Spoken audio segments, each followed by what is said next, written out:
Hello everyone and welcome back to another episode of Buff Breakdown. Yeah, we got a buff on this Friday as expected, but unlike expected, it is a welfare servant, because the previous two buffs on this summer banner rerun stuffs were of course for the servants on raid up on those banners. But today they decided, you know what, Summer BB, Summer Maeve, XX, they don't need buffs, I guess. I was kind of hoping to see Maeve buff, but whatever. Anyway, Summer Ishtar, yeah, the welfare got buffed. This is interesting. Honestly, I think it's also a well-deserved buff first and foremost, because she was never really a standout in really anything, and it is a skill buff to her third skill, so let's talk about it a little bit. So this skill used to be one of these doozy ones. Some servants have these like Kiara, Summer Tamamo, maybe so what else I'm forgetting, but yeah, these are the interesting like self-invul thingies that do a bunch of stuff and then more often than not have a demerit, although I believe they even fixed it on Tamamo Lancer and that skill became really good, and they decided, hey, we'll fix it on Summer Ishtar now too. Now before we see what changed, what was this skill before? So on a 6-turn cooldown she got a one-time invul, again not one turn like the others, it is just a one-time invul, so for one hit, okay? Then she got 50% crit damage, 50% star gen, 50% MP gain, and 50% debuff res and 50% healing up for herself for one turn. So an interesting little battery. Well, not battery, but okay, of course, because, you know, there wasn't any gauge on it, but an interesting little boost to her, you know, various performances.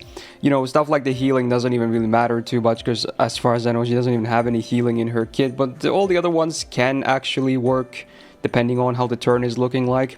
And then of course there was the demerit, so she got this one turn delayed buff or debuff, and then after she goes she gets stunned for one turn, which very hefty demerit. Also, I don't think there was an easy way for her to even, you know, deal with this. So, yeah, because you might think, oh, 50% debuff res? Yeah, you got a coin flip at least. No, you don't. It's a 500% chance to stun. So, you basically need to be immune to stun or debuffs in general to get rid of this. Now, there were, of course, command codes like the stun CC. It's never like an ideal solution, so it was still a pretty bad demerit in my opinion. So, let's see what they changed. So now on the same 6-turn cooldown, it's still a one-time invul. She still gets the 50% crit damage, star jet, debuff res, and healing for one turn. None of that has changed at all, but very significantly, here we get the changes. She gets the 50% MP gain now for 3 turns. So this was the one existing effect that was buffed from 1 turn to 3 turns. And this is actually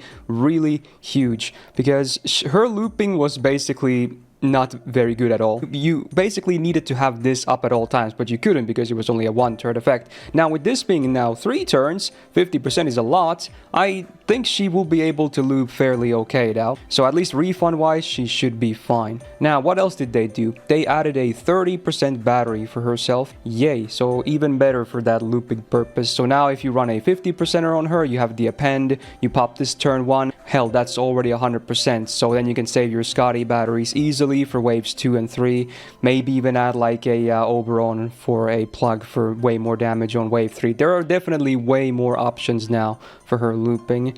That is a given. And that's not all. That was the one new line they added, but they did another change besides the 3-turn MP gain. They removed the demerit.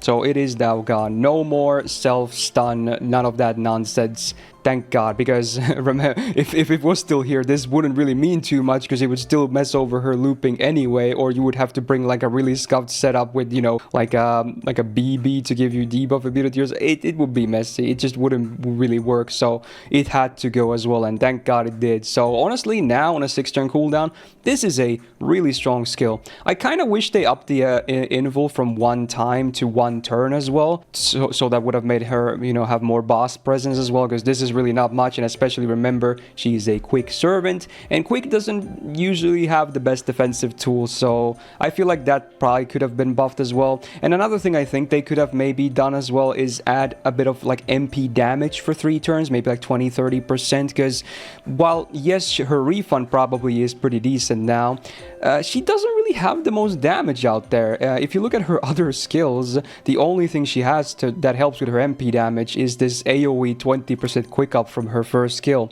And that's it. There's nothing really else going for it. She does get more quick up on the overcharge, but it's not even a ramp up one. It's just one turn. It's 20% on base. So again, she only has effectively 40% damage in her own kit, which is also of the same type, so it doesn't even multiply. So yes, she's also free MP5 because she's a welfare, but even her MP has never been buffed or anything like that. So I still feel like even though the refund will be good and, you know, enough for her to do very decent quick looping now, I just, unless I'll be proven wrong, I hope to be, I don't think her damage will be all that high, sadly. But this is certainly a well-deserved buff, fixes most of the issues that this skill brought along, so I'm still overall pretty happy with this. But maybe in the future they could do an MP buff or another skill buff that adds like MP damage, attack up, you know, stuff like that. But we shall see. Now on the rider tier list this year, I had her on a flat B, which honestly, it was okay. She was mostly used for, like, you know, kind of this off DPS stuff. I don't think we even considered her in a looping capacity. But after this buff, I think she's more of a looper now than a DPS. But, you know, she can probably still be used against bosses. And I feel like with this, I can probably just bump her into B+, most likely, yes. So yeah, we'll have to see some numbers, and then we'll probably revisit this again next year on the rider tier list. Also, I just realized I moved Carmilla. I am an idiot. That was my bad. I clicked the wrong thing. Anyway, there you go. Hopefully they buff Summer Carmilla too, by the way. That would be sweet. So there you go. An interesting buff for this Friday. Again, I don't think anyone really saw this coming based on the previous two patterns matching the banners. Like, I was really expecting to see Summer Maeve buff today. So be it. Honestly, again, still happy with this buff. Very cool. I'm a Rain Face enjoyer as well, so I don't mind. She's now better. Yay. So if you enjoyed this video, do be a solid and press the thumbs up button, really helps out. Also, do subscribe not to miss out on future videos, because we are still really hard pushing for that 100k. We are less than 4,000 subscribers away, so if you can help me out, that would be just lovely. Also, enjoy the buff and have a great rest of your week and weekend, and I hope to see you in the next video. Bye bye.